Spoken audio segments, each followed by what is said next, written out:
Welcome to G-Week Cloud Channel. Today, we'll introduce you the engraving steps for your first use of G3. Place a black aluminum card in the center of the work plate.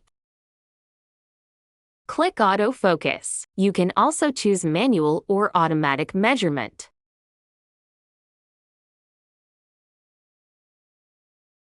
Once autofocus is complete, refresh the camera.